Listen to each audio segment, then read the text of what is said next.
maybe the reason the Black and African community cannot break generational poverty is because our parents expected wealth to flow upwards, not downward. They played Russian roulette with all their kids' futures, hoping one of us would be their lucky payday. Instead of getting up and building anything of value for themselves, they built houses back home that they're never going to live in and finance the lives of everyone except their own families. Years of doing the bare minimum, then turning around and expecting luxury, praise, and financial rescue, as if their struggles wasn't their own to change at their big age. With scarcity mindsets and a beggar mentality, somehow they still convince themselves that sacrifice is only for the children to make. They pass down nothing but guilt and trauma. But we are going to be the last generation that tolerates this. It ends with us. So it surprises them that every time sending money. Like here, they are like Europeans, which is nuclear family. Yeah. So it's like giving everything out. And then when I'm growing, you want to come to me. Because if you are expecting from your children, you put pressure on them. But if you can do something so that they push up, then your expectation is valid. Why is this? This is because they brought the same mentality here into Europe, even though they may have a bit more financial stability here. Yeah.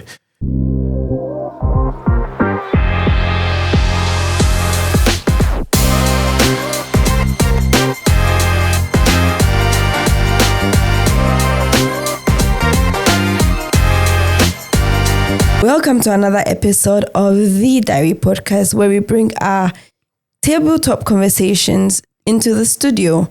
No masks, no fluff, just the truth with a full chest.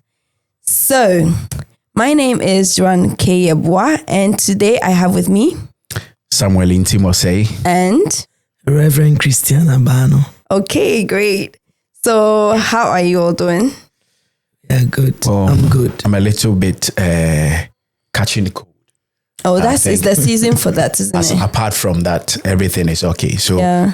Audience, if probably you begin to hear some cough around, just take it lightly. This is my throat has been dry, but anyway, yeah, great. So today we're going to be having a very interesting conversation, and so I want to go straight in. But before that, of course, our very important segment: what caught your attention? What was highlighted to you this past week? And should I go first? Yeah. Let me go first because mine is very recent, this morning. So this morning, I had a very stressful time between, going to do something for my sister, taking the baby, and then I was supposed to come back home to change and come here later on. I get home, I realize the key is not with me and there's nobody in the house. I had to carry and everything you do, you have to carry the baby back because you cannot leave a child in the car.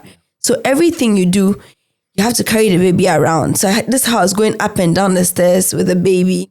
And then I had to find a solution because I had to go and give her to my other sister to keep for me since I was coming here. And I didn't have her food and everything. I rushed to a supermarket. I was really close to tears. And then I saw another lady with her child literally throwing a tantrum, screaming. And she was so calm. And then I really felt like crying for her because I could feel the stress that she may be going through because it's already a big job when a child is not throwing a tantrum, right? So when a child, and she was holding two, but one was throwing a tantrum. So it just, caught my attention how stressful it seems. And even though most women may seem collected and they seem calm, there's a lot going on because like anytime you move with kids, you have to think ahead, 2 hours ahead, 3 hours ahead, 4 hours ahead. So it's just a stress that caught my attention. And yeah, that's basically it. At least you took comfort from her pain. Yeah, that is not only me. Yeah. You are not in this alone. Yeah. Well, I'd also give a reflection of a just ended program that is gathering at Shiloh. Yeah. And I had such a very great experience having to listen to, great, powerful men and women of God under that ministration, there was one particular area of their preaching that really caught my attention, and probably I've been reflecting on it severally. And I think it's a key to anybody listening at this point in time. That the text was taken from Genesis 21, from the verse number 19, and it had to do with Hagar missing out on her home and had to be sacked because she was probably creating problems for Sarah. Yeah. Now what happens is she was in a desert, and around her there was a well, but she could not see the well.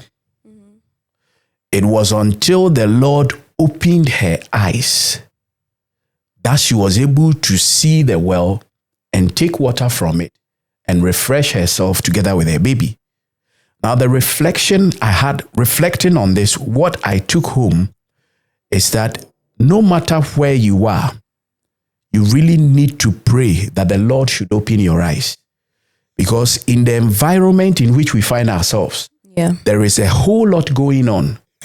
Some can be your breakthrough, some can be your spouse to be, some can be your next level, target. Yeah. And not until the Lord opens your eyes, you'll be at the same place, doing the same thing, going up and down several years, and nothing will change.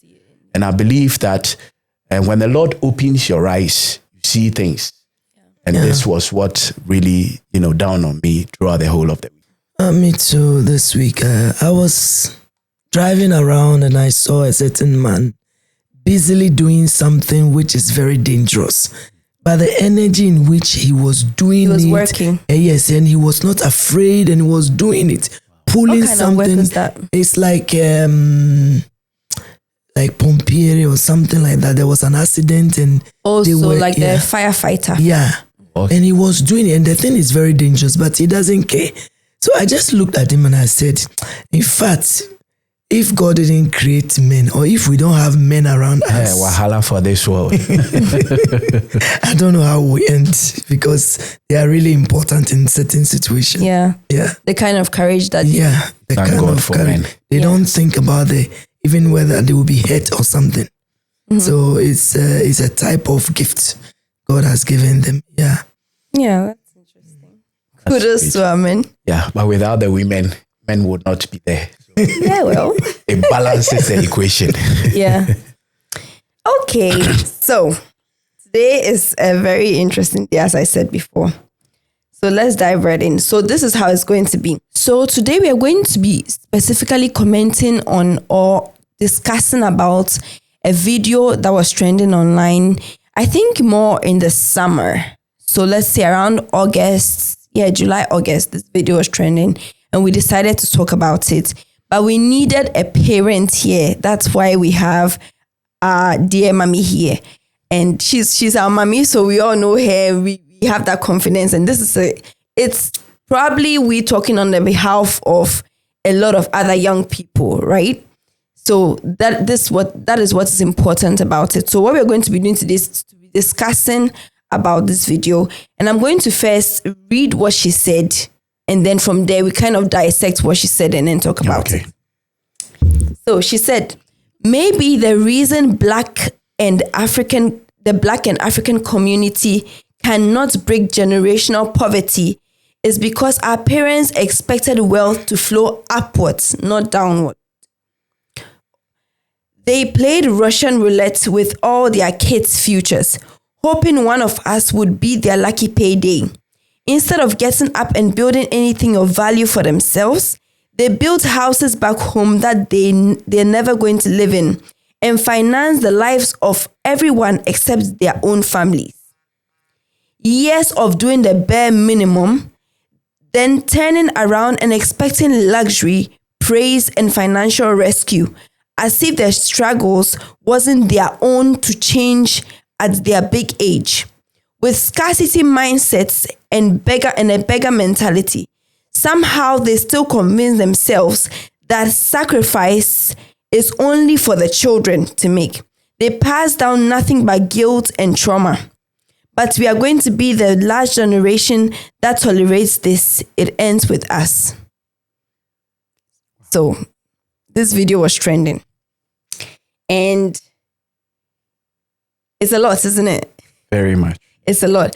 It comes off a bit as harsh, some of the words are a bit harsh. But then before we start, I wanted to just make the comment that this is it's an opinion of a lot of youngsters, right? It's not just this person.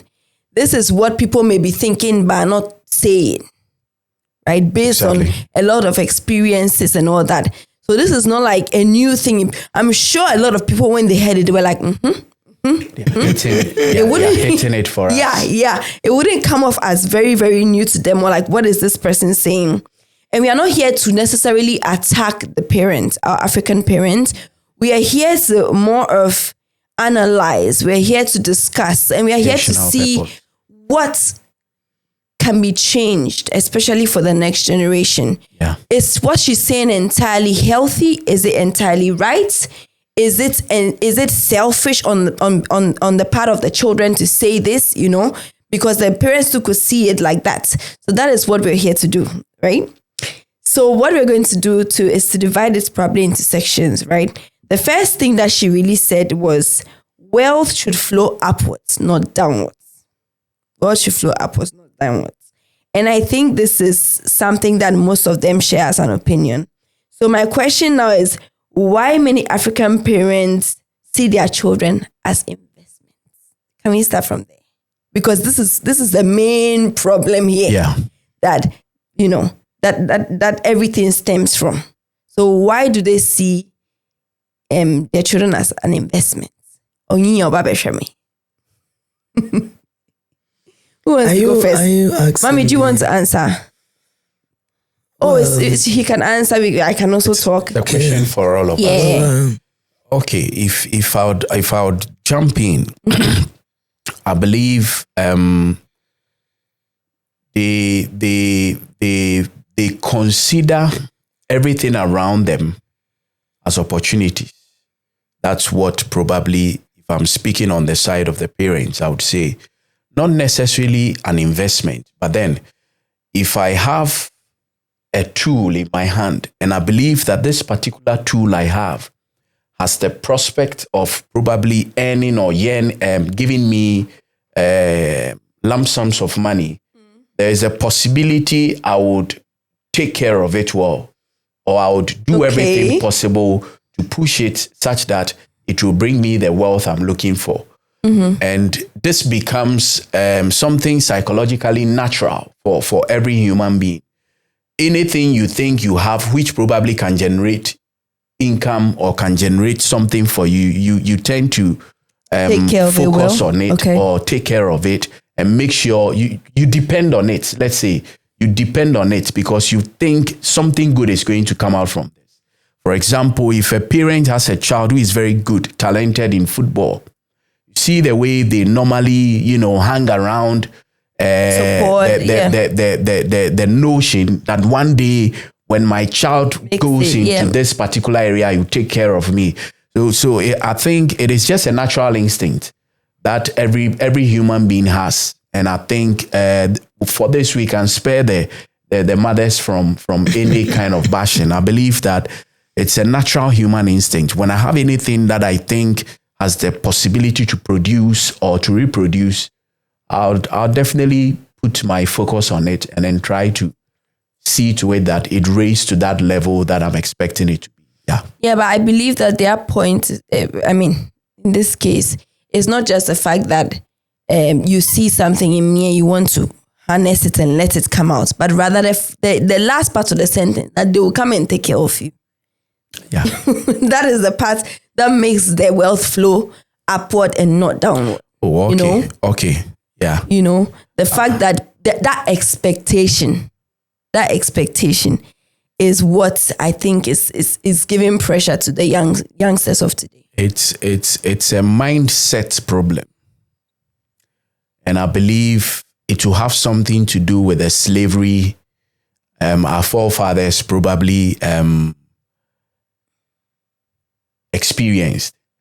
It will have something to do with that, because when the mindset is corrupted, there's nothing you can do about it. And from day one, they would look at the situation as the children would have to become better people in the future. And when the children become better people, then they begin to look after them. There is an adage they have even coined in the system. There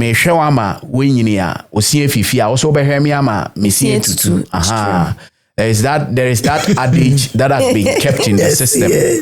And for that matter, that mindset is there, that once I'm paying your fees, once I'm looking after you, there is that huge expectation. If I'm able to do this for you, then you should be able to do it for me when I am no more able to cater for myself. And I believe it's also within the law of give and take.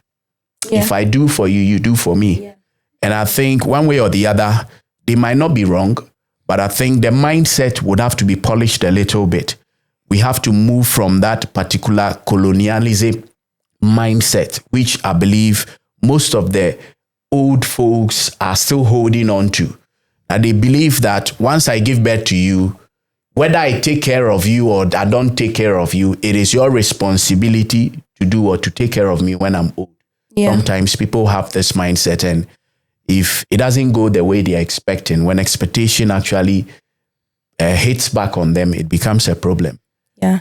Do you think this is did you experience this? I think this is where I want to start from. Did you experience this thing where, or is it normal to you? You're expecting your children. A parent expects that a child would grow up and then come and take care of them. Well, it depends. How do you feel about it? It depends on every parent. For instance, I think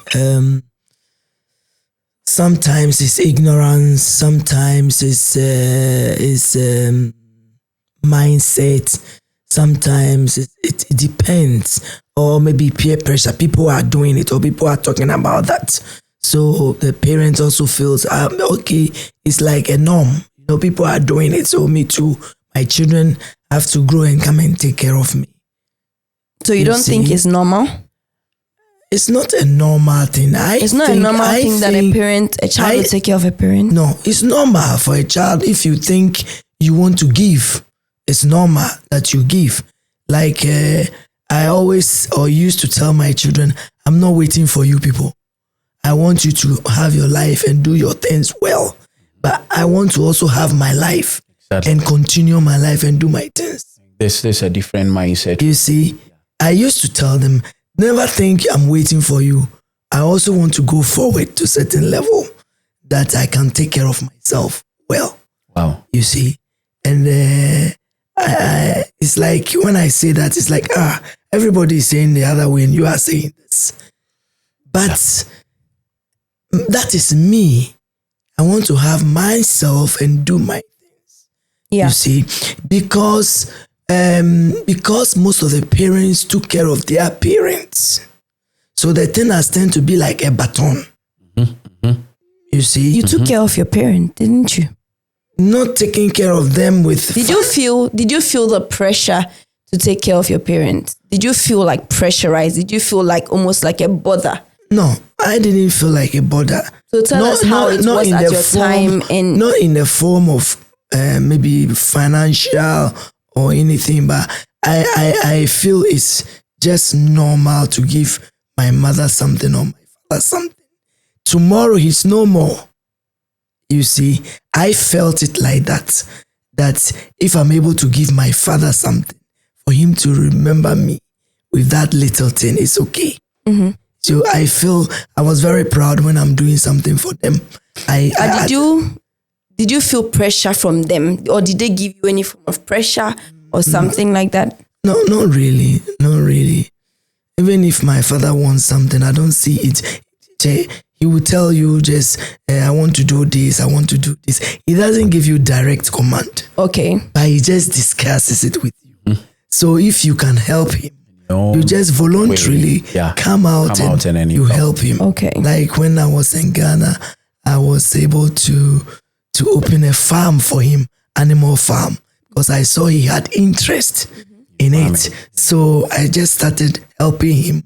At the end of the month, I go with him. He takes me to where I can buy a lot of food for the animals. So I just pay it and he does his things. So he just discusses it with me. And I think he's sitting down idle. If he wants to do that, I just have to help him get to that. Yeah. Okay. You see. I think picking out on what Reverend was saying, I think there's one thing that really needs critical attention. The baton. The baton. People live seeing other people doing it. Yeah. So it becomes a norm. And till date, it has become a very heavy situation for youngsters to bear the burden of this expectation from their parents. Yeah. And it's all because one parent feels it was expected of me from my parents and I had to prove worthy. And for that matter, when it gets to your turn, I'm also expecting the same from you. So that's she was saying something about like them comparing themselves to each other as well. So you see like this person, maybe my neighbor's child is doing something for their parents. What is it that you're doing for your parents? Exactly. And this just to align it with some of the things that happen in Europe. I've read some books, and each time you read, some of the things you normally come across is with the whites, they groom their children in such a way that at age 20, you have to assume family responsibility and take care of family business. So you are going to handle the family's empire and everybody goes to retirement. That's how I've seen things happening in Europe. They try as much as possible. The parents try as much as possible pass down a legacy. Yeah. But in our system, it has become the other way around. Yeah. And I believe it's out of the situation, as Reverend was saying, the baton changing. Yeah. It's happening. Yeah. And then the experience from other people. Yeah. They see this doing that for their family and they expect you to do same. Yeah. Some would allow you go into certain kind of marriages just because of their expectation. And these are some of the pressures we feel. Yeah, with regards to this, one thing that is coming to mind, which is, one thing that would fuel this is the economic situation in Ghana. Yeah. The pensions are not stable or substantial, and most people don't even have pension. Yeah. So it's normal that if my parents don't have pension, then I'll become their expectation, because what else are they supposed to do? Exactly. So I believe that this comments that this person made, right? It is only right in a certain context, but in another kind of context, it's wrong. That is how I understand. I think of it, because if we are in Ghana and my parents have struggled to take care of me, and we all know that there's no actual pension or something that they can rely on, or some people's pension to stays logged in for years. So there's no stability. Health insurance, they say, is there, but I also hear it's not, it's not something that you can rely on or depend on, So usually children have to stand in the gap most of the times in Ghana, specifically speaking. But then when we come to here, where probably parents have been able to work a bit and have some kind of pension, which even if it's not a lot, may come regularly, and they have this kind of stability, I think the expectation should change there. Because in Ghana, if I'm a mother and maybe I wasn't, it depends. In Ghana, there are some people who worked in banks and have some kind of stability, financial stability, even after pension. But what's the market woman supposed to do? Unless, of course, maybe she found some investment to do farming and all these things. If you didn't get anything like that, it means that you are becoming dependent on your children, right?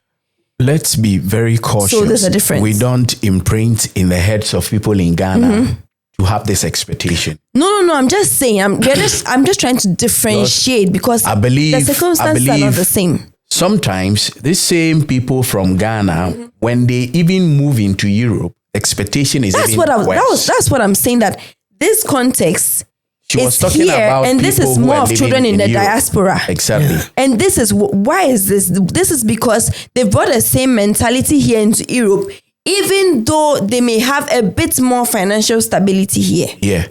And it's the mindset situation, like I'm saying. If the person does not repent, does not have a transformation of the mind, you can never do anything beyond what you can think.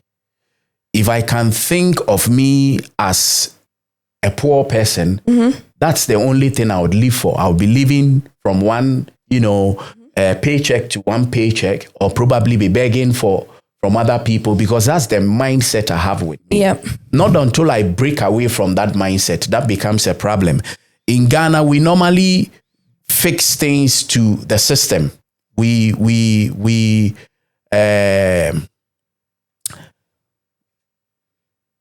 The system in Ghana has not been so helpful. So normally we extend or we point our fingers to the system as the main cause of certain things that are happening in the life of people. But I believe in that same Ghana, there are the likes of Kesvin, there are the likes of these, gurus in Ghana who've also left legacies for their children. And I believe that that for educational purposes, the mindset is supposed to change. Yeah. Because whatever a man thinketh, that is who he's going to be. Yeah. If you are thinking of yourself, expecting from your children, the only thing you see yourself doing is trying to push your children in the right slots so that they will come and look after you. Yeah. You not tend to do something that would be beneficial for you and your children will pick up later. Yeah. So I believe parents would have to look at their mindset. If you are the kind who has this expectation, you would have to polish it a little. Because if you are expecting from your children, you put pressure on them. But if you can do something so that they push up, then your expectation is valid. Because if I have a bank for you to come and manage, and you tell me you don't want to manage the bank, my pressure on you is valid. Yeah. Because my expectation for you, pushing you through school, allowing you going to do economics or banking, was probably for you to come and manage the bank I have. And whereby you sway from there, my expectation is actually, shut down. Yeah. So I believe these kind of mindsets would have to be employed. And here in Europe, it is crazy. The mentality is transferred from where we came and I from. think that is where my problem lies. That is why I spoke about Ghana to kind of differentiate that to put the it in circumstances are perspective. not the same. Yeah. Right? There are some people in Ghana. Ghana too is big. We have Accra. We have people in Techiman, in different parts. So the expectations differ also based on the structure and where they're coming from and everything. So it can change. But whereby you've had probably opportunities, you've worked a bit, you have a bit of things in place, I feel something then has to change. It's not supposed to be the same. Did you want to add something here? Yeah, it's what you're saying is true because the girl or the person who wrote the article was talking about the fact that they try to help everybody outside. And we'll be talking about that. Yeah.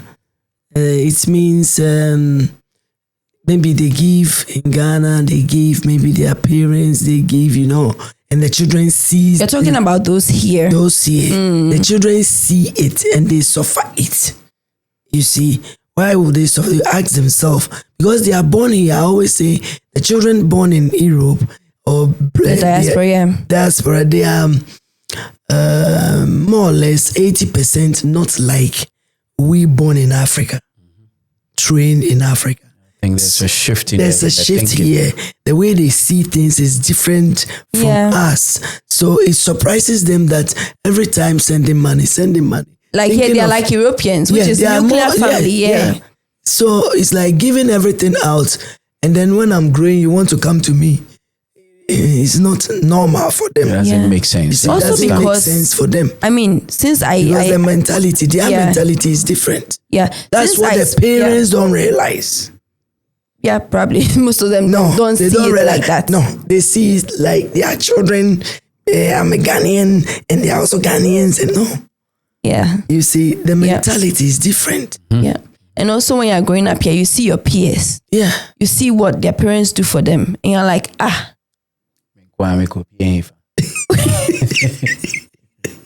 you're like, It reminds me. it's like of this. it's baffling, you know. It's amazing. Like you don't understand what what is going on. They don't Why is it understand that us. they They don't can't understand us. put some things in place? Because you see the let's say the white colleagues or whatever, you see them maybe 18, they buy them a car, they drive, they get their license, they start driving, and then you are just walking still because even your parent doesn't have a car yet. Do you get what I mean? And it's not to say, not to bring in competition, but just things are a handed normal down. life, It's just like yeah. life is just a bit easier, But it's as if every generation, we see our parents start from scratch. Then it gets to a turn, it's like we also have to start from scratch. Then the next generation comes and starts from scratch. It's like, is there not any generation that would then leave something to someone else? Or at least go to level 3 for the person to continue? So it's really baffling. And then they expect from you. So that thing that they are taking from you, it's also sending you back to level 0. Mm-hmm. Because then if you are always taking, how am I supposed to probably invest or do stuff because you're also pulling. And then sometimes they even put pressure on their children for other members of the family, which we are going to talk about. Like, hey, this auntie is here, or this so and that. bring money. You have to do this. This, they also, kind of pull that and then try to pass that baton down. I think that's how they pass down the baton. By passing the responsibilities to their children, and then that's how it continues again. So it's really perplexing if you are, especially you live with the whites or you move with the whites a lot. The difference, the gap is very obvious. The mentality is not the gap same. is very, very obvious, and it's really, really sad. That's a perspective, a way of seeing things. Yeah. They have the youth, their perspective is different from ours. Yeah. And we, the parents, don't realize it.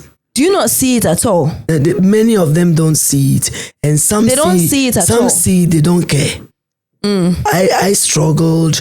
I was something. There are people who say I didn't go to school because of my siblings, my younger ones. So I being the firstborn, I had to sacrifice for my. You too. You have to learn how to sacrifice. I think that's the word. Yeah, Sacrifice. Yeah. They see it not as an expectation that is punishing you. Yeah. They feel it should be a sacrifice. Yeah. When you come into this world, you have to sacrifice for your family.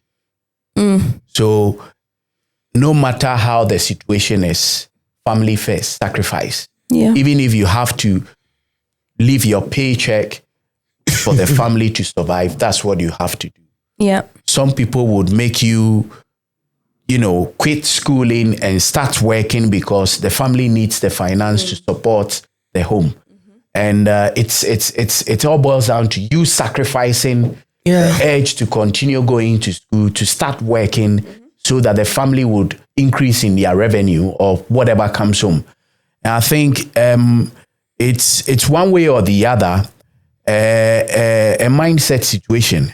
Not until we change that, we're going to remain at the same level. When they come here to work, when our parents came, they met those here and they saw the lifestyle.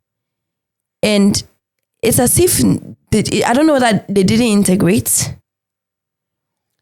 Or, okay, let's take it like this. This is the African culture, right? In a way, I'm not throwing shade on our African culture.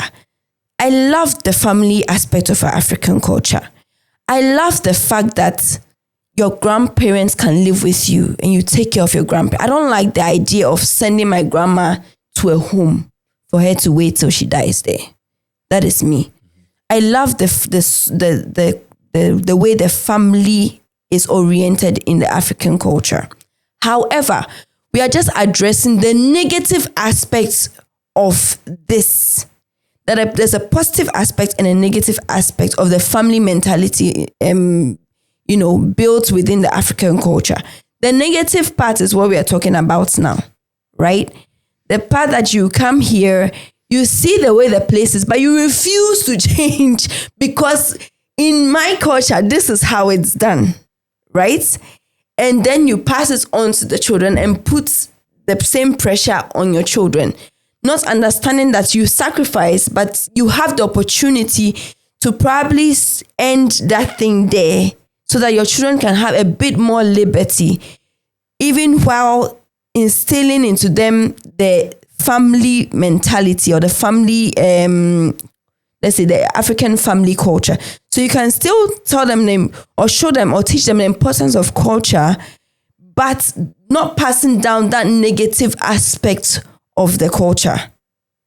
You see what I mean? Because if you talk the baton aspect of what? Yeah, the negative aspect is that particular baton. We pick it up naturally.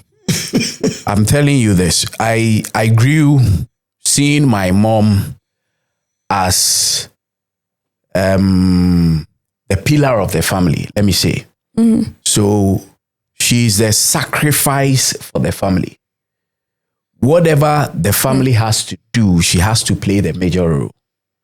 She has to support the sisters. She has to support, the sisters' children. She has to support. So in effect, everything she does is to play the sacrificial lamb for the whole family. Some may acknowledge it, some might not. And it became something that living with her, you see her do. Mm-hmm. And thinking about what she does, you feel it brings smiles on the people as well. Yeah. In as much as some of them might not actually, what we say, furbo. Okay. They might be cunning. They would come with situations where there are no situations. That don't exist. Because they feel you are the sacrificial lamb. Yeah. So growing up, I picked up that mentality. I help like that. Don't you think our parents should have protected us from such? But I learned better. Mm-hmm. Because whilst I was picking it up, I was also learning. Mm-hmm. Because you begin to understand that some of our folks in Ghana, they live even far better than we living abroad. Yeah. And yet they will still expect you to finance or to do things for them. Yep. So growing up, learning from some of these things, it makes you actually draw away from every expectation that is sought from you. Yeah. Some expectations, you think about them and then you pull through, but not every expectation. Mm-hmm. Because when you allow it become every expectation, you have nothing to live for your children. Yep. You'll be living for the family and not living for your children. Yeah. I want us to talk about this going back home thing, building back home, doing things back home, opening businesses back home, because this thing, it drains the family here.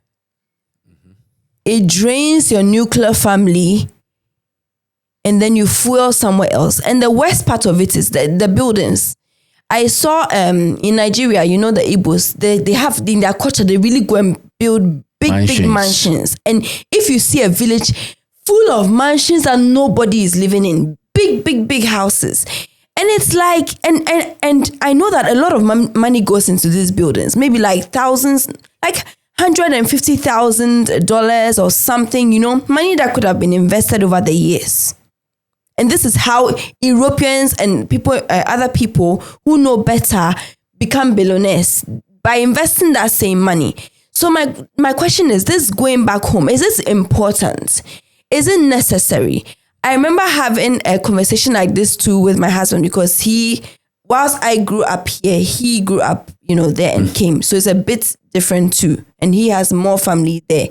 So, it's a bit different. So I said, is it important, this going back home, this everything back home, whilst we are living here? Because the children see you, the children see how much you are suffering, and all you do is to go and build back home. And you can't even buy a new bedroom for them to sleep in. You can't buy a new bed for them to sleep in.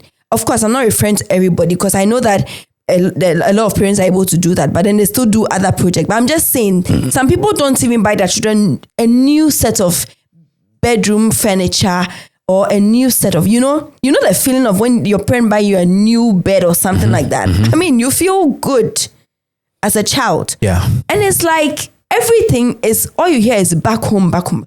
So you see this girl on the internet. I'm not surprised. Pissed off with that situation. Yeah, she went through something. Back home. It's not surprising. So since you are here, right? Because it's also part of your age group, you know. So I want to know this back home thing. Is it that you told people that you were coming to build houses, or you promised someone something, or what? Like, can you give us a bit? I always say, if some people, they didn't have houses at all. Okay. No, maybe they were living in compound houses. Okay. They've gone through a lot, and so when they come, they rush to do something so that even their parents can get somewhere to stay with better, living conditions. Okay. So I always say it's very good if you have that condition that you rush home and do things for your parents, so that at least you will be happy that your parents enjoyed a bit before they left. But if you don't have that condition, it's not necessary that you go to build a big mansion, 10 bedrooms, and you still stay here. And maybe your wife or your husband, the family here, they are not really enjoying. Being comfortable. Because it means that every month you're sending money back home. Yeah. And I pay so what's the name? The materials, cement, this, that, every month, plus the bills here and everything. If you don't have that need, there's no need. So are they pressurized or what? No, it's a peer pressure. Well, I think some people are doing it. That's the word. It's a peer pressure. In the 1999 through to 2005, I think I came into Italy 2003. By then, my mom was already in Italy. Okay. So when I came, one thing I noticed was that almost all her peers, everybody around, they speak about projects, and the project is they are building houses in Ghana. So I think that particular influence exerts on other people. Yeah. What they see people do, the moment they come abroad, someone probably has a genuine reason to go and build in the house. Yeah. But there is that self-actualization moment for, someone coming from a remote place in Ghana and boasting of the fact that I've also built a duplex, I've built probably a 4 or 5 bedroom house. During those moments, that was a flex of their time, Yeah. And they come around and, I have a building here. I have a building in my hometown, and I have a building in Accra. And it becomes like, what have you done for yourself? Kind of gives them that power and that freedom. I think it becomes what they have been fighting for. So it's once they are able to achieve, exactly, they feel accomplished. And for some other people, it means nothing to them. It's just a showdown that my friend has done it, I should be able to do better. Because maybe the person earns €1,000, he has built a house in Ghana. I earn €2,000. Why can't I build a house in Ghana? So the situation differs. For some might have genuine reasons to do that. Like a Reverend was saying, some people might have parents who are living, in conditions that are not so favorable. So they feel I have to alleviate the situation in their home. And for some people it is for they themselves. My mom, for instance, I had to ask her, why did you build a house in Ghana? And she told me, when I come home, where would I sleep? That's the question that most people. She's a type who, we migrated from one compound house to the other. Okay. So the very first thing she had in mind was to get a place where, so growing up, my dad would come, this is going to be your room, And I tell them, by the time you people finish building this house, maybe we might have built our houses and we are living in our houses. And they kept on. So there's a particular room. When you see the room, what comes into their mind is, this is Sammy's room. But Sammy is not even living in that room. And when I go to Ghana, I don't even live in that room. Sorry. So the self-fulfillment for them, it's one reason why they do that. For other people, the peer pressure. People are doing it, so they have to go and then do it. And they exaggerate. Yeah. How can you build 10-bedroom houses? And even you and your whole family are not even up to 10. And sometimes it's not even like a business venture or something. The funny thing is, whilst they are building these houses, they are also fighting to bring everybody they are living with in that particular Ghana also here. So in the end, the Nobody place becomes vacant. It becomes vacant.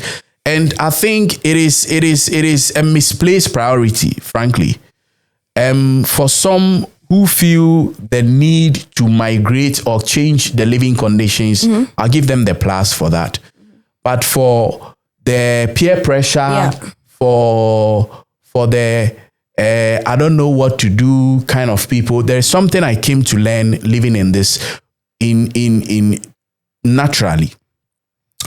Living in Italy for some time, one thing I've realized is your environment, like you said the other time, shapes you. Yeah.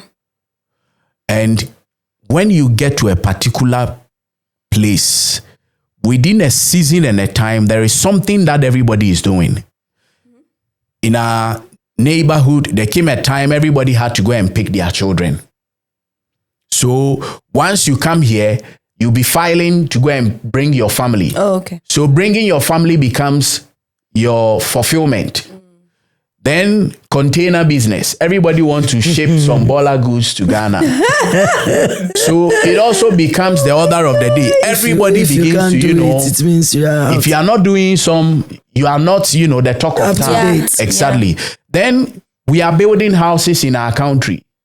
So if you are not building the houses, you are not within the system. Yeah. So these shaping the mindsets of the people within the particular environment they find themselves. And lately what happened was everybody gets their document. We are moving to UK. Yeah. Check. Why am I going to UK? Why is that person going to UK? People do not really ask themselves these questions. Because everybody is doing it, they find themselves doing it. And I think for educational purpose as well, these things must be put in check. Analyze yourself. Yeah. Do I really have to do this? If not, why do you have to spend money doing it? Mm-hmm. There is a man, I'd want to mention his name so that if he's watching, he knows I've picked up his line. Bossman. He was a very, business mogul in the Novara province. He had a word he normally says, brighten the corner where you are. I have to let where I am living become very comfortable for me before I look elsewhere. Outside. That's true. And I picked this particular thing from him. And ever since, my mentality, my mood of doing things have changed ever since. Very important. I thank him so much. Bossman, thank you. Yeah. It's not...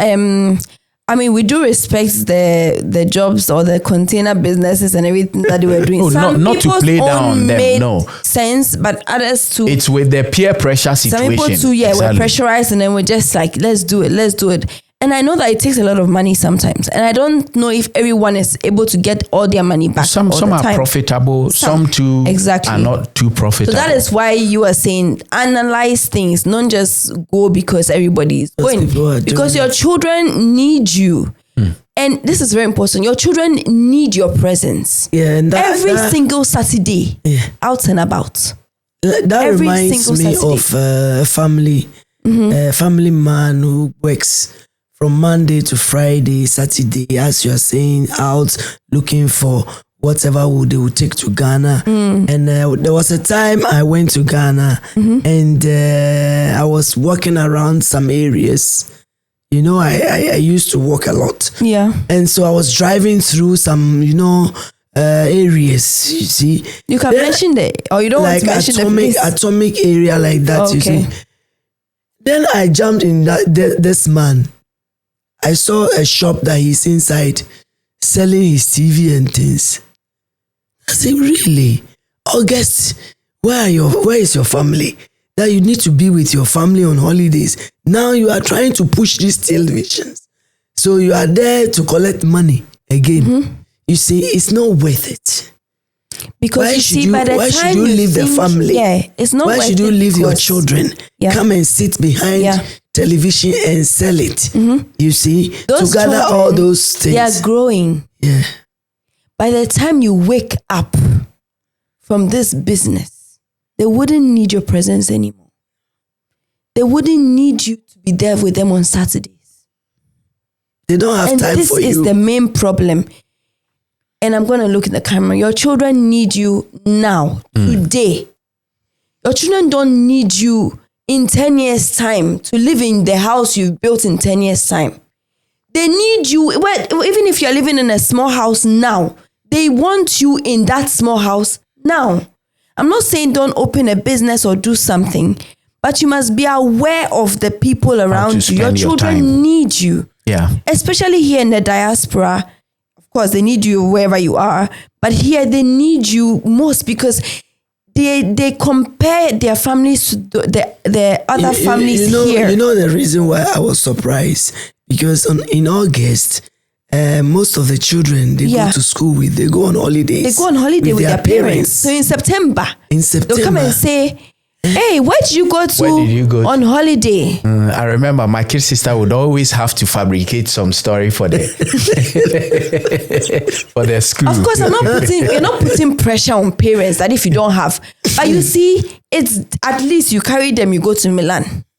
We allow some things to influence us, but we don't allow some better things to influence us. This is a big problem. Yeah, it's really sad. It's actually really sad. So this person that spoke, we always come back to here. It's more out of pain. It's the pain. Yeah, it's pain. Why can I be sleeping in what do you call it? A room probably that could have been a whole nice big room for me in Ghana, and over here I'll be sleeping in a cubicle. That's the mentality. Because my parents will build maybe a 10-bedroom house or a 15-bedroom house in Ghana, and I'll be living in a chamber and hall where they've partitioned the hall and kept a bed for me to sleep.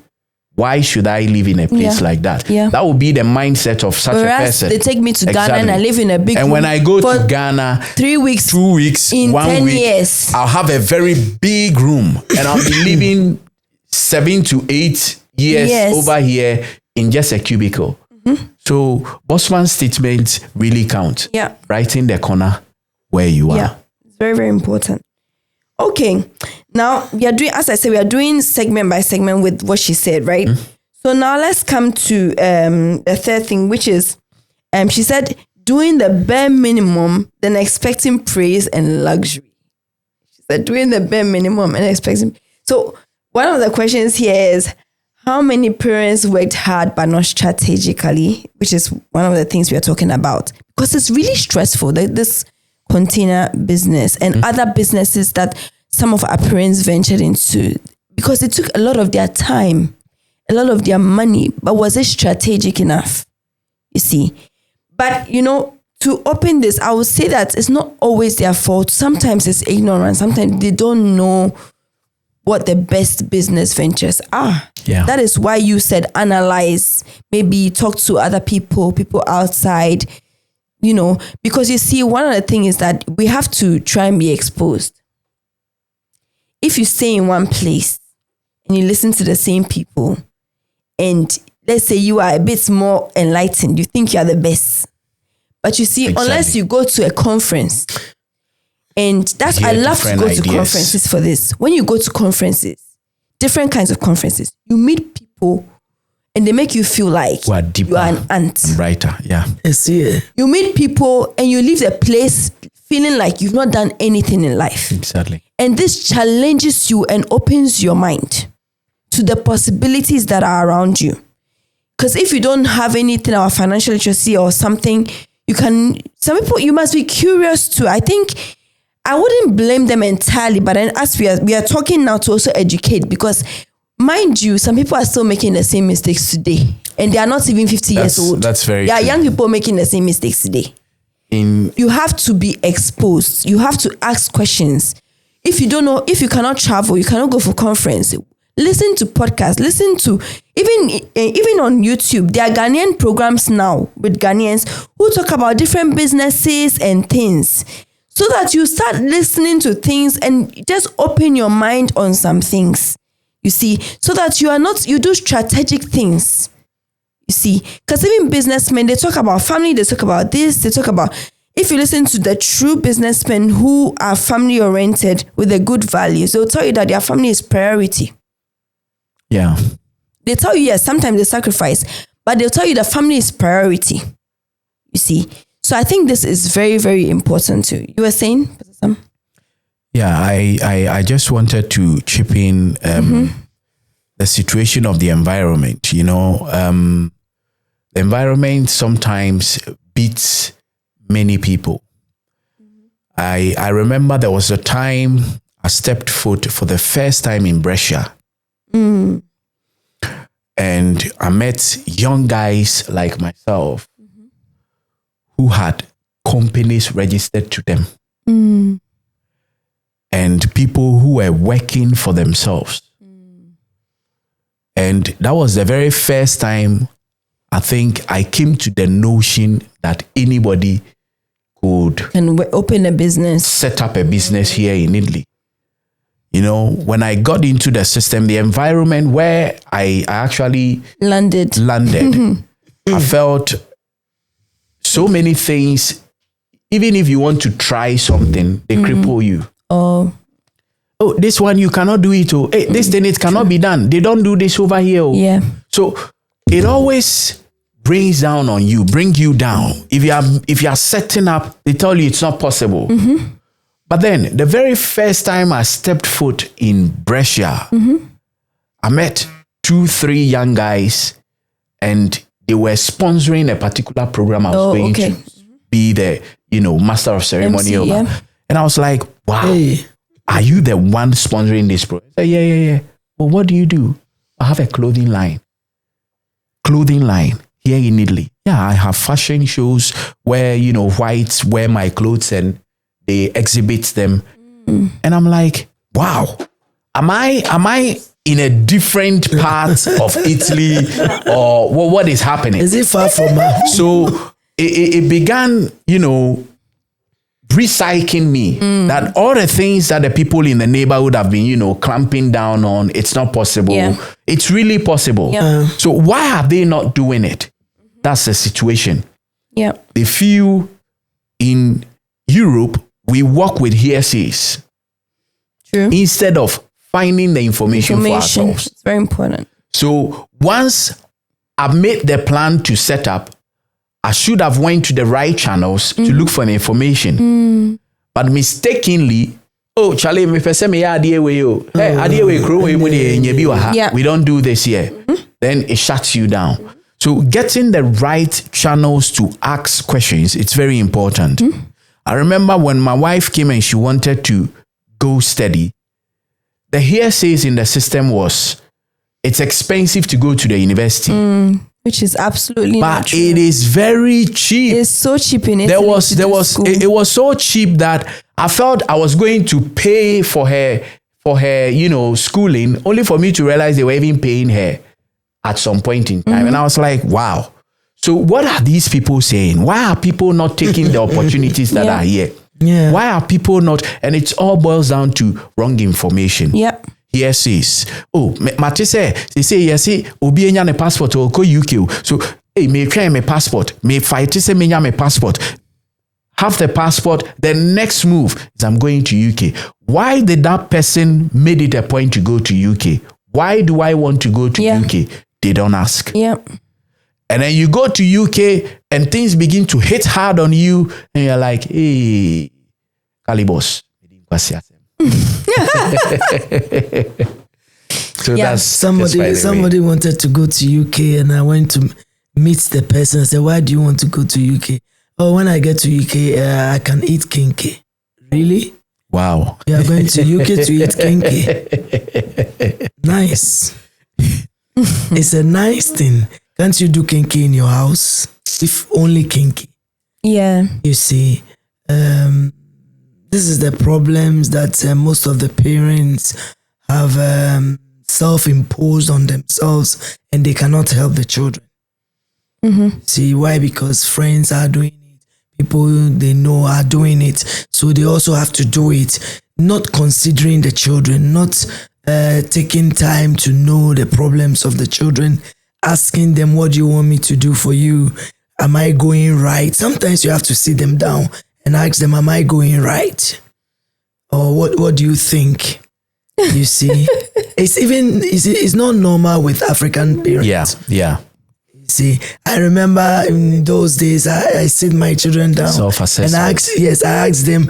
They even tell me, "Oh, you are disturbing us," because I kept on doing meetings, pushing them. I want you to say something. Tell me what you think I'm not doing right. Because it's very important to see where you are going wrong. Sometimes your children will tell you, "Daddy, you talk too much." They'll tell you. You see.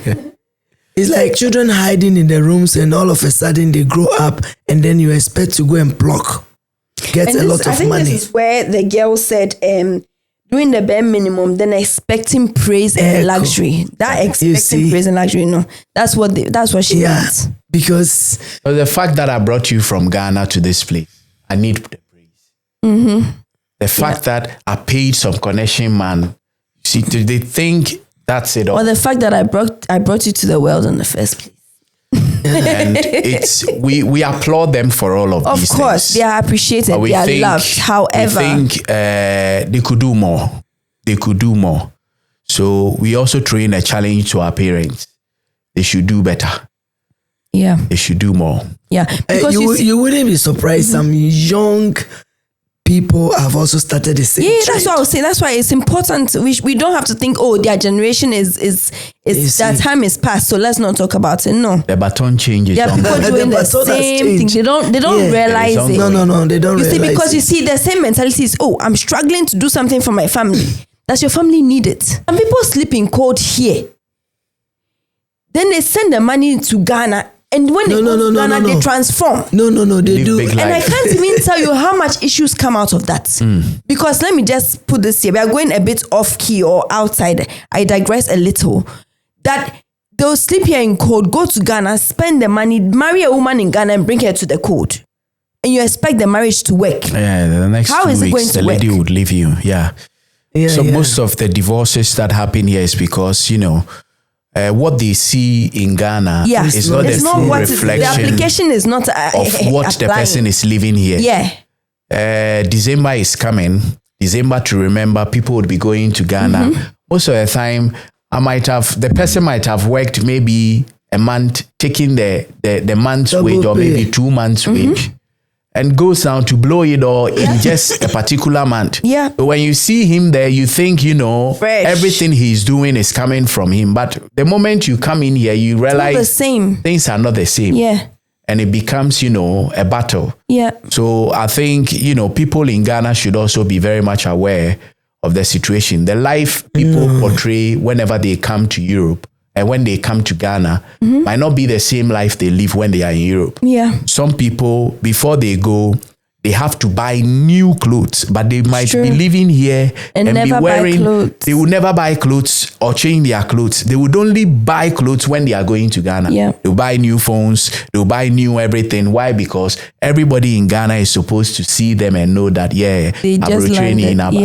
that's And then after all this, you can't, so I really understand what she says, you can't expect that praise, that luxury, that whatever, because some people expect their children to do the maximum for them, especially, when children grow up here, some people start working, they start earning well, maybe they work in banks or something like that. And then you expect them, like me buy a banker, you expect the full, whilst they don't feel like you gave your full. Oh, okay. You see, sometimes you feel like you gave your full, but you give your full elsewhere. Every single Saturday, if you are somewhere else.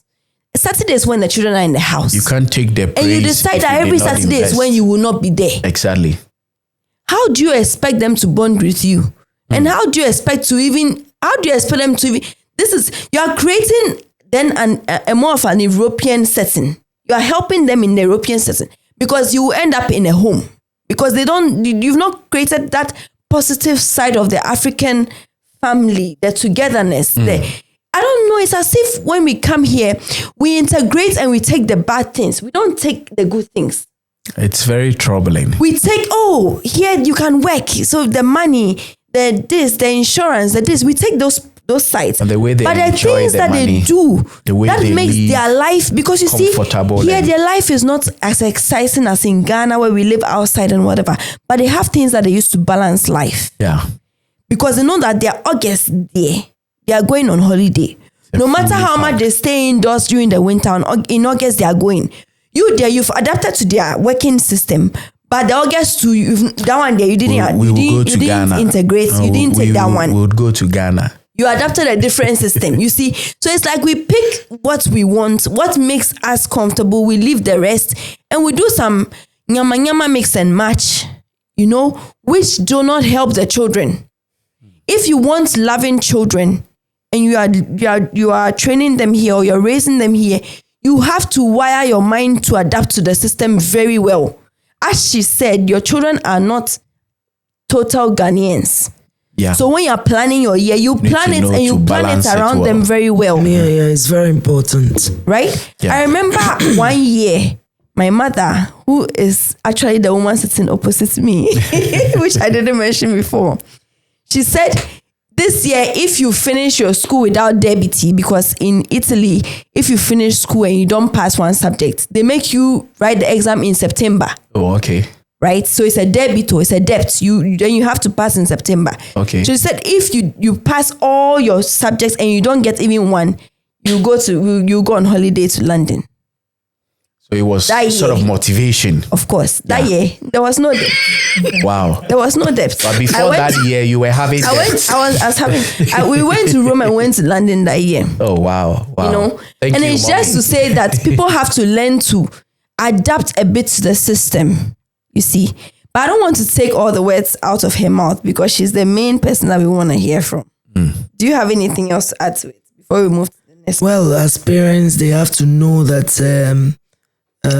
training children is an investment, but it's not investment that is direct that you gain. Okay. But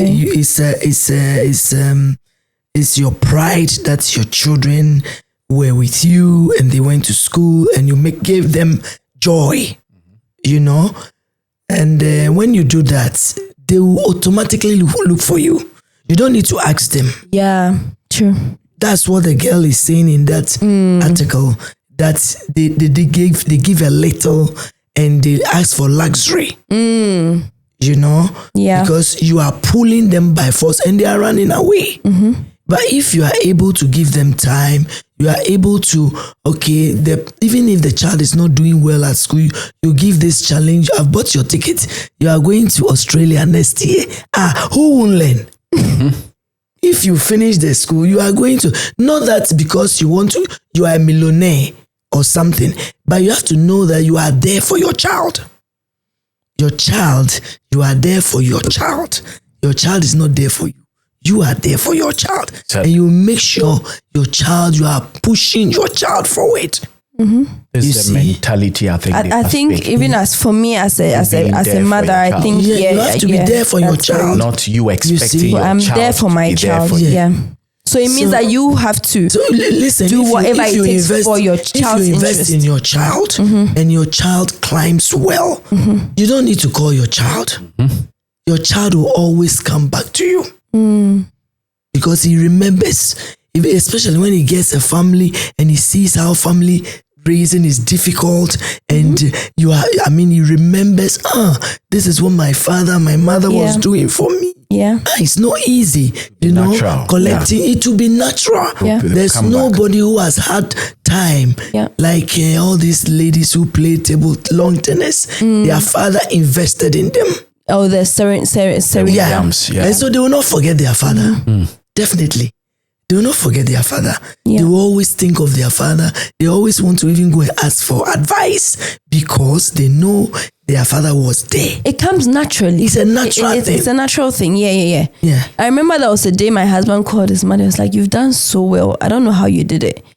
Because I have one child and you had 8 and I can't understand how you did it." It's like, and she was like, "Yeah, I did it." And she was like, "You made it look so easy." You know? And that's what she's saying. Like they come automatically. Yeah. Because they remember. You have to feel you are sacrificing for your child. Yeah. And not with too much expectation. No. It is your responsibility. It's your responsibility. That you have to do everything to make sure they also get to the top. Yeah. When they are comfortable, that is your lifeline. Definitely. That is your lifeline. Yeah. Definitely. That's very important. Okay. And then another thing that she talked about is how they have created generational guilt and generational trauma. Right?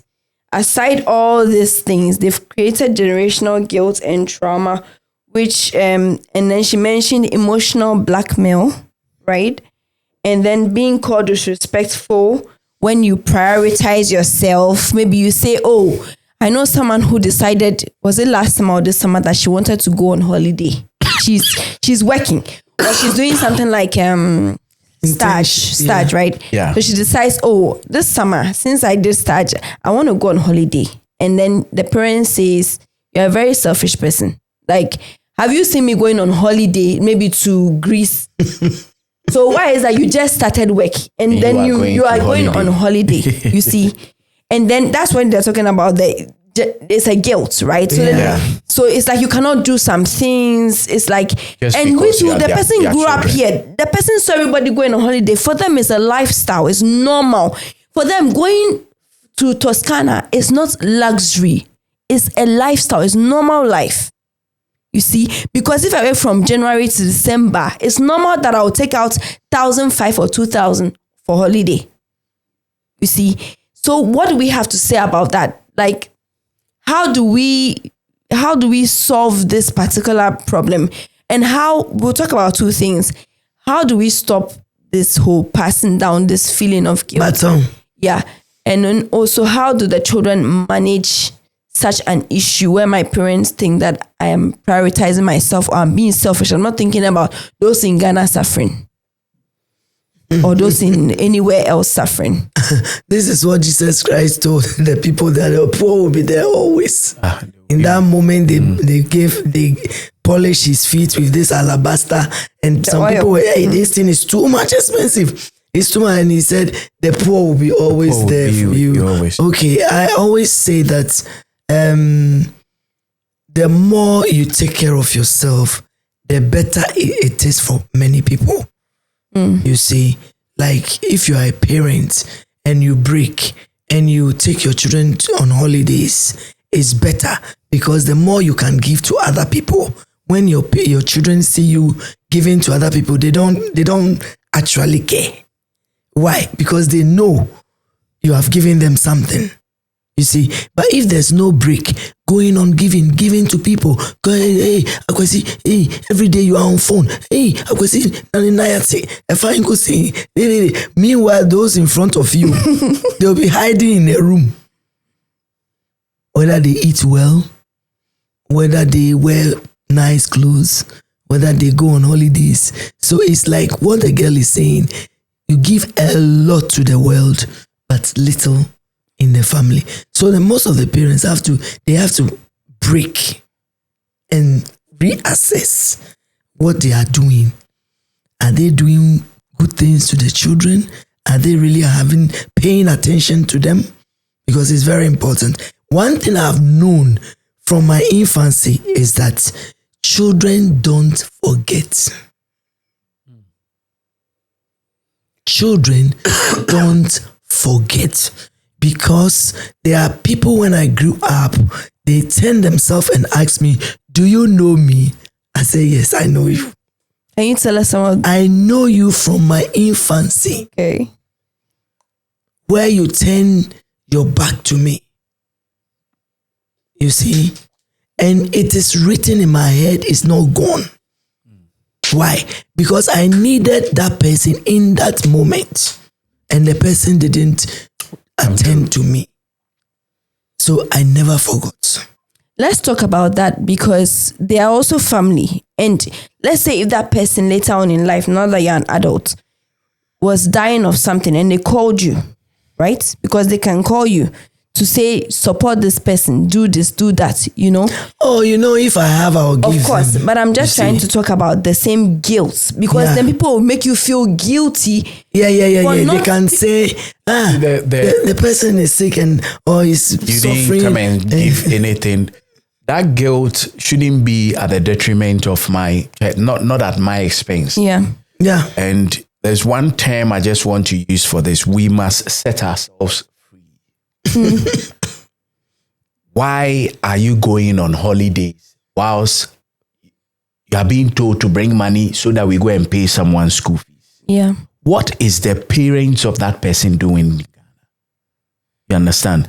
So I won't have to forfeit what I have to do for my children just because someone else needs something else. And I think at maybe another this place. is what our parents were feeling.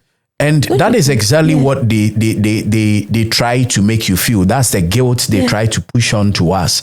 That it is important. There are two important things. One might be very important. The other might also be very important. But it's with perspective. Yeah. To who? To me, my family is number one. Then any other person else.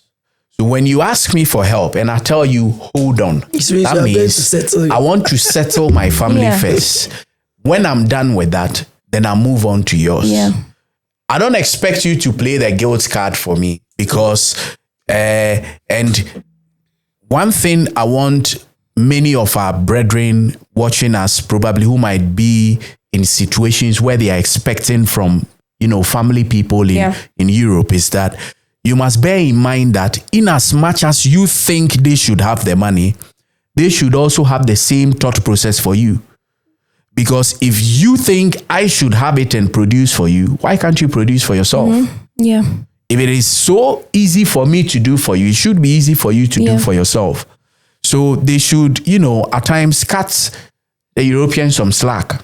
I don't know if they will do that though. If someone wants to come in for you, the person would come in. Yeah. Other than that, help yourself. Yeah. And I believe that the guilt card shouldn't work anymore. And if I assume see yeton ebusuan asase na yede na kwa brochue baton Well, if that is your case, then if it happens to someone, situation. Their case is very critical because that one they push they you, have they evidence cajole you, and proof. they move you, Yeah. they make you feel it's more or less like you might have even paid more than what they gave to you. You'll pay for the rest of your life, I think. Oh. But tell me, how do you set boundaries? How should youngsters set boundaries in such cases, with their parents? Because it's difficult to set boundaries with your parents. Do you get what I mean? In terms of, I want to go on holiday and you shouldn't be in my business like that. You shouldn't stop me from going on holiday or feel guilty for going on holiday instead of supporting someone or something like that. I think most of the time, it's not that the parents, they need something. Because a parent who is staying in Europe, working in Europe, what do you need? That's it. Those who even didn't work so much and they are sick or they are in pension, they are being cared for. They give them minimum pension, even though you didn't work to a certain level, So it's not the fact that they are in need. It's the fact that they just want their children to be uncomfortable. They want the children to continue the same routine as they did. Yeah. Till they became sick. But the thing is, now people are more exposed. And of course, as I said, they lived here. See, you can't expect that from them. Yeah. You see. We have to do baton exchange. So since from time memorial, we have been picking from them. I think we have to let them also pick from us. Yeah. We also have to begin educating them. True. Yeah. Okay, yeah, that's the best. It is not everything you have to jump in front of. It. Someone calls you and it's giving you a deadline. You don't have to kill yourself for the deadline. Because for all you care to know, the deadline is just, a cliche. It's true. To push you to do what the person is looking out for. But I believe that whatever the situation is, I'll send you, I'll give you little by little. I don't have to sacrifice things for me and the family just to meet your needs. Yeah. I might not be treating my family well. So if my parent is expecting such from me, which most of the time I believe my mom doesn't, she knows when you have, you have. Yeah. When she's bringing it on board, she says there are contributions being made towards this. So if you can, support us. And, in our family, we also have some family, the grandchildren group where we support our parents in doing some of these things. Okay. So whenever the parents have something to do, the grandchildren, we feel we don't have to allow our parents to do them. Yeah. Let's chip in, let's cut it off their head and then do it for them. Yeah. But it's not by obligation. If you can. If you can't, nobody should actually force you. Yeah. And I think that's the kind of education we should send across. Don't force me to do the thing. Yeah. Let me do it freely and willingly. Exactly. And I think the parents where their children are growing and they want to chip in things into their children's. For instance, I didn't buy a house, but I will not force my child to buy a house for me in Europe. You see, because my child has to do a life for his life. And if they buy a house for you in Europe, fine. If they come out of the, because if they have in abundance, I will see it. You see? Yeah. So it's like a parent, you're having one house, you still want your children, you know your strength is going down and you are now going to buy a house again and start. Then you begin to focus the payment of the mortgage on the children. But that's not their house. Okay. You see, that's not their house. You just need to train them that, look, if you start work and everything is okay, get your house. You need to encourage them. But don't continue. It becomes a problem. Sometimes we want to force business people. We aren't. It becomes a problem and because we want to. I'll be living with my family. You'll be living with your family. And we have to support the mortgage of my mother. Of our mother. Okay. And who becomes the owner of the house? In the long run, if our mother is there, do I go and assume take the house together with my wife, or you come and take it together with your husband? It becomes a problem. Yeah. I think the education should set the record straight. And those people who do this, I'm very sure the person who wrote the article, if you are able to contact the person, the mother or the father, they have a house in Accra, they have a Kumasi Fie, everywhere, Kenya Fie, and they are all empty. And they have a house here, and they are still imposing themselves on their child. You have to, which is wrong. Breathe. You yourself as a parent, breathe. Let us also breathe. Yeah, and let the children breathe, and just coach them and tell them, look, I was able to get one house. You've had good education. You are doing a good job. Try to get 2 houses. You see, not for me, but for yourself. So your child will see that you have good intentions for her or him. And so if there's surplus, definitely you will go and look for the person who gave him or her counsel to give it to. Exactly. Yeah. Yeah. You don't need to even go and ask and struggle. You see, we just need to push them to live, to breathe, because life is short. Even 70 years is short. It comes like this. Within a short time, somebody is 50 years, somebody is 60 years. So we need to have a break and breathe for our children to breathe. Enjoy life. Yeah. That's really good. So we are here also we are trying to break these cycles, right? Because every family has their own set of cycles that they started, their own set of batons. We are trying to, because, and now with the youngsters, we are becoming more aware of financial literacy. Some of us didn't get the fathers who, I see some fathers now online teaching their children 9 years old economic things, things. Yeah. Some people had fathers like that even those days, right? So that set them years and years ahead of others. Because if you are 18 or you're 15 or you're 14 and you already know about investing, this, that, it sets you way ahead of others. People start early, right? And we are trying to reset our generation. We're trying to reset the system of our time and do better, right? And so what we are going to conclude very soon. I would ask you, Mommy, what is your main advice to your colleagues? My main advice to my colleagues is that they have to know, number one, that the children in this diaspora, they are in diaspora, they are not like us, that we came from Africa. And they also have to know that if you are here and you came here and you worked and you are working, build something for yourself and also build the children. Make sure the children are okay.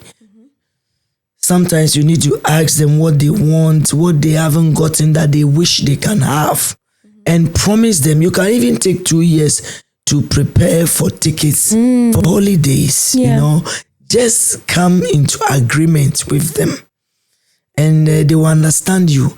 We don't have to ignore things. We don't have to do like, they don't exist.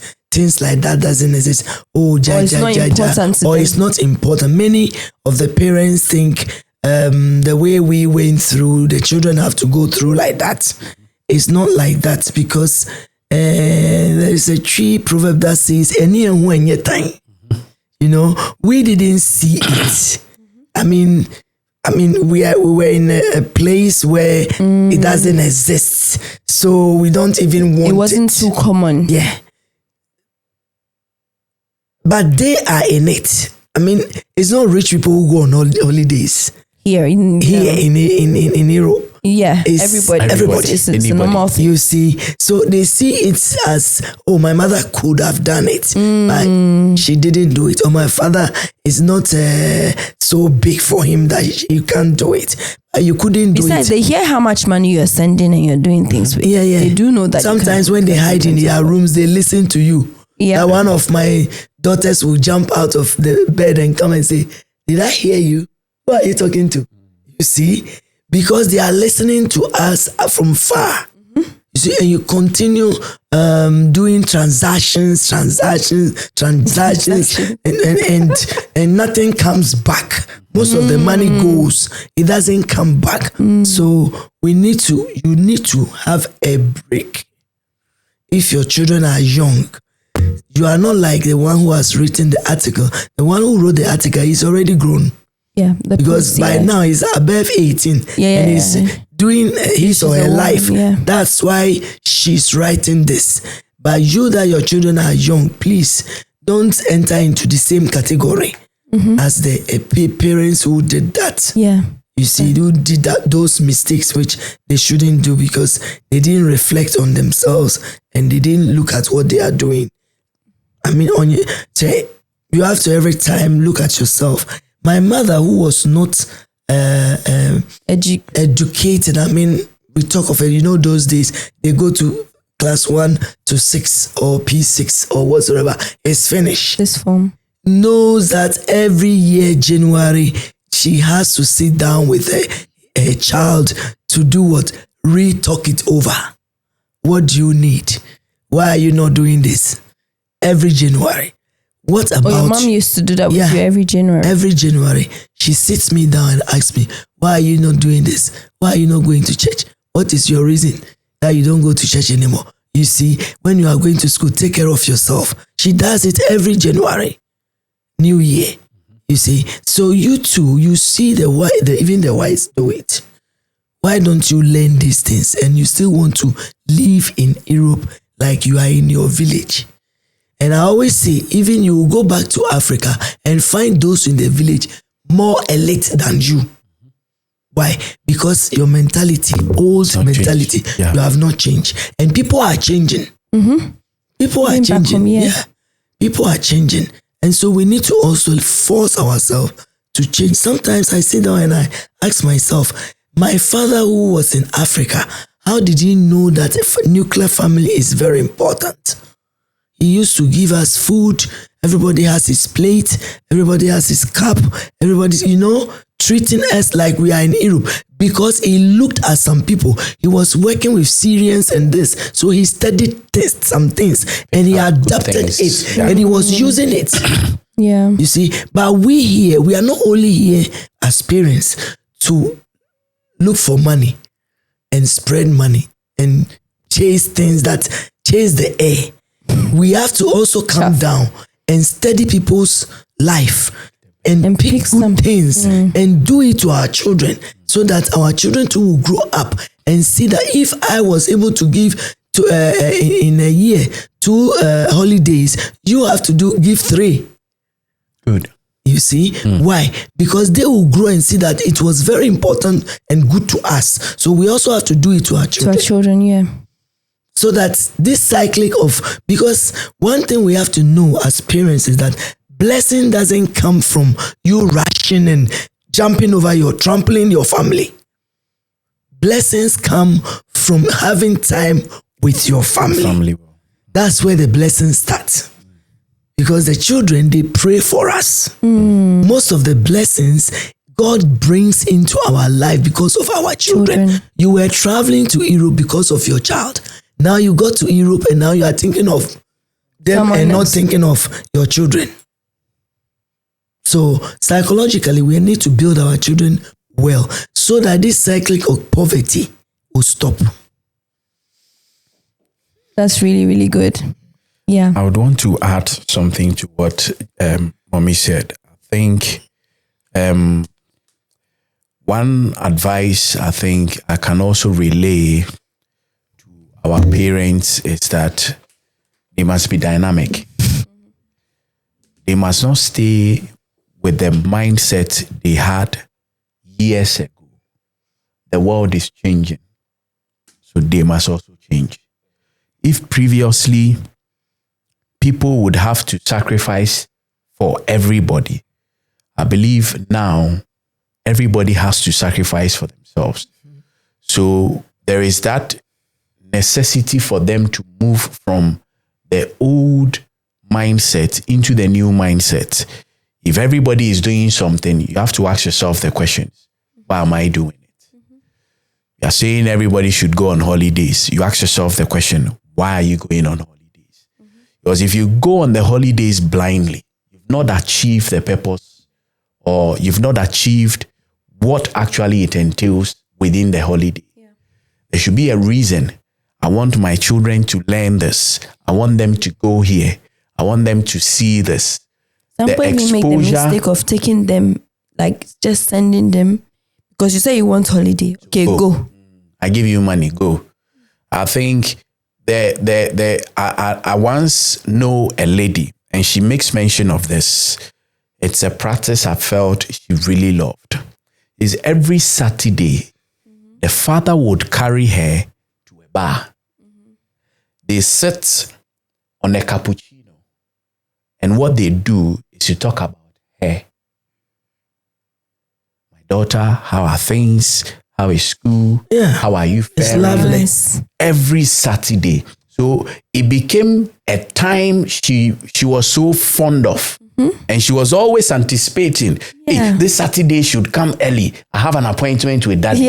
No matter where she is, she's looking for that opportunity. And I think this kind of transformation is good for the family. This mindset, when we are in Europe, we should learn some of the good things the Europeans are doing. And we try and implement it in our homes. In actual fact, many people rather thought I impose on my children. But it's not that. Because I have time for them, they rather look for me. They want to come closer. I am a very busy person. But the little time I come, I try to do something for them. What do you want?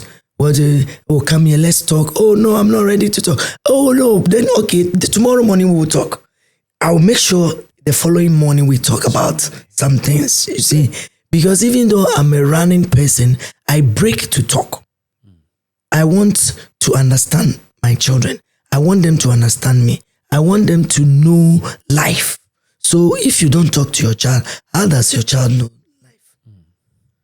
I mean, just sitting down far and looking at you is not enough. Communication must take place, you see. So they will be looking for you throughout their life. You don't need to. When I tell my children now that I'm going to stay in Ghana, it's a you are going to do what? They will ask me. To do what? You see. So it's very important parents learn how to communicate with their children. My grandchildren, I talk to them like grown-ups. Yeah. And they ask me questions like grown-ups. You see. Why? Because I begin to talk to them even though they are small. You see. And I answer questions. But parents, let's learn how to stop being principles. They have to have principles. You are studying, you are a student, you need to study. If I have to stimulate you, I will stimulate. Those of you that you will be able to pass your exams or you are going on holidays, definitely who would not like to go on holidays? Mm-hmm. So it's very important, parents, watch out so that our children will not run away. Our children shouldn't run away or when they are avoid growing. you in the future. Yeah, or avoid you in the future. I know when I'm very old and I transfer to Ghana, many people will follow me to Ghana. Okay. There's one more thing I want us to say before we go. Mm-hmm. To the youngsters that have been victims of this, it's already happened, but they're broken somewhere. They need to be able to heal so that they don't pass down pain.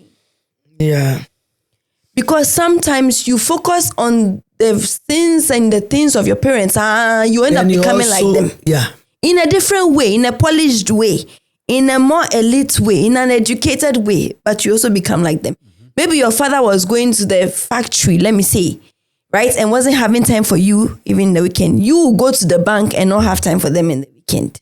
You think you've upgraded, but it's just an upgraded version of what your parents did.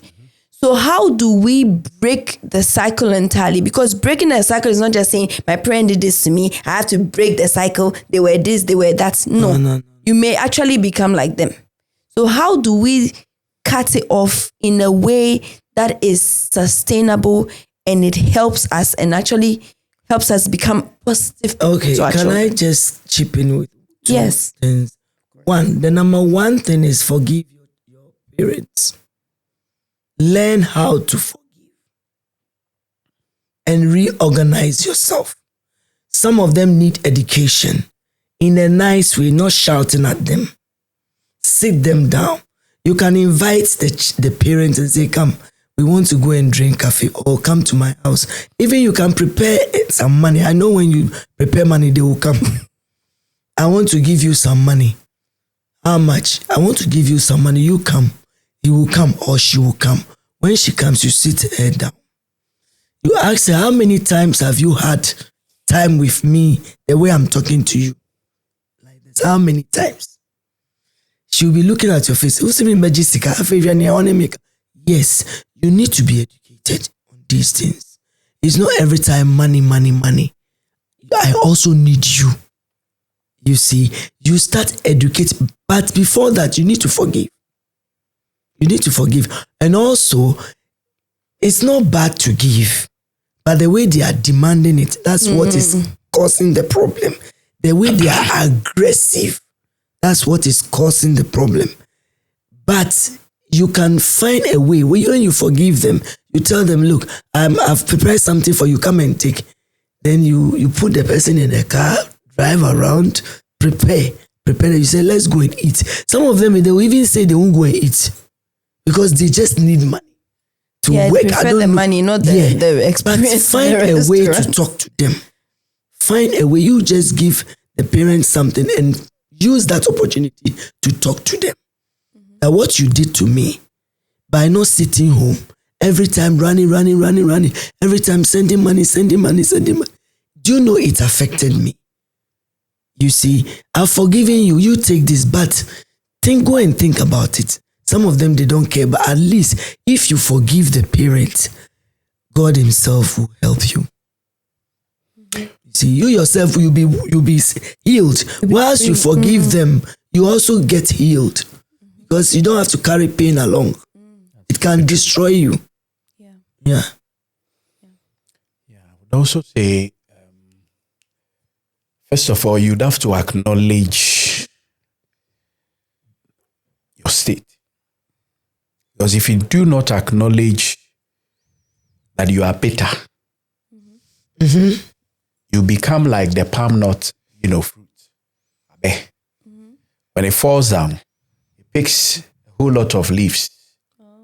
So in that nature, you begin to push your bitterness on every other person who comes around. That's where the baton is changed. So I believe that you have to acknowledge that whatever you've gone through has made you bitter. Your parents didn't spend time with you. They left you alone. So you feel because of that pain and bitterness, your children do not have the right to ask you, when are we going here on holiday? Why are you asking me that? Do you know when we were you? So once you acknowledge your state and you heal from there, because if I don't know I need healing, I think I'm okay. Just like depression. If you have no knowledge of it, you think it's normal. So once you understand everything you've gone through, you never liked it, and it's actually affected you, the guilt, the bitterness, the pain, you try as much as possible and heal from them. And you must re-psych yourself. There are so many things. I always look at myself and I say, I have to do them. What I never enjoyed in life as a child, I must make sure I do not make or repeat the same thing for my children. If I didn't enjoy going to school in my father's car, I have to make sure my children go to school in their father's car. If I didn't enjoy going on a holiday trip with the family, I have to make sure I pave way for my children to see this. And it comes out from a mentality check. When you put your mind to want to do something, you find a way to do it. Some people will tell you, I am very busy, I don't have time. But once you make up your mind you want to do it, you create a space. So you begin to re-psych yourself. Certain things habits you must adopt, pick them up. Like the young lady, for instance, every Saturday meets the father. She's so happy.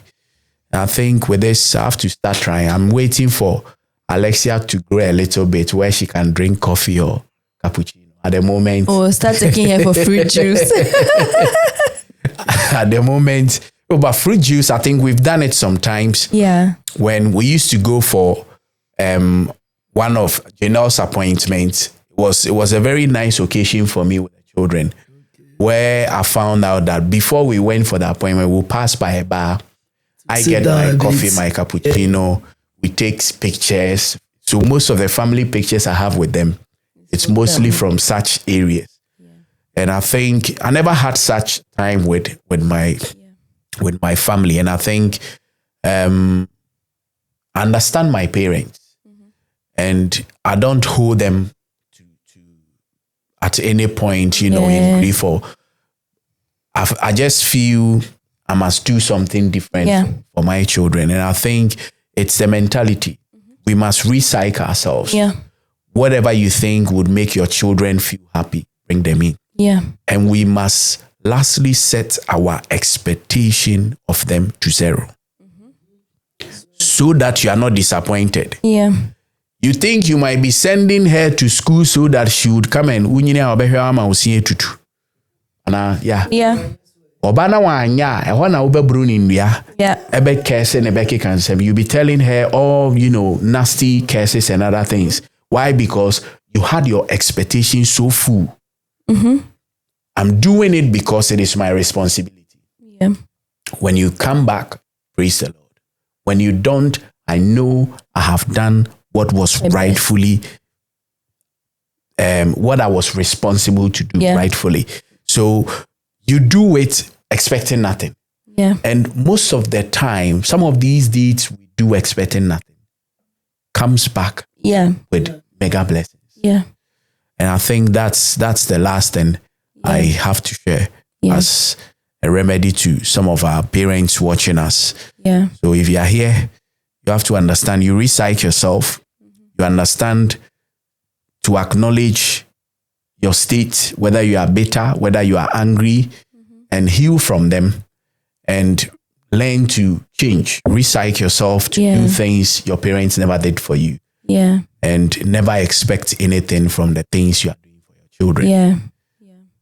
I also, just to add up to what has been said, I would say that we should also sometimes put yourself in your parents' shoes. Some of them actually suffered and went through a lot. And we all know that pain has a way that it molds people. Pain and suffering and just having to endure difficulty for a long time doesn't leave the person the same. It has a way of breaking the person, of changing the person's mindset. So much so that even when they've been freed from that difficulty, they are still not free. Unless they intentionally psych themselves and reset themselves and say, you know what? It is time for me to actually enjoy life with my children.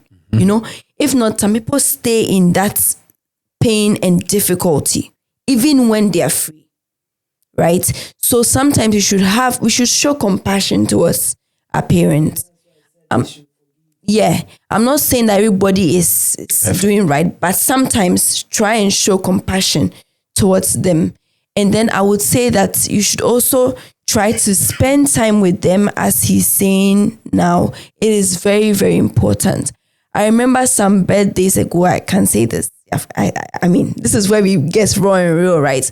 I remember I told someone, a friend or something, I was like, come to think of it, I've never spent a full birthday with my dad before. Like a whole day from morning to evening on my birthday with my dad. From when I wake up in the morning to evening. Never. I've not even spent like even maybe just one celebration when I was probably, and that one everybody just went to the restaurant or so.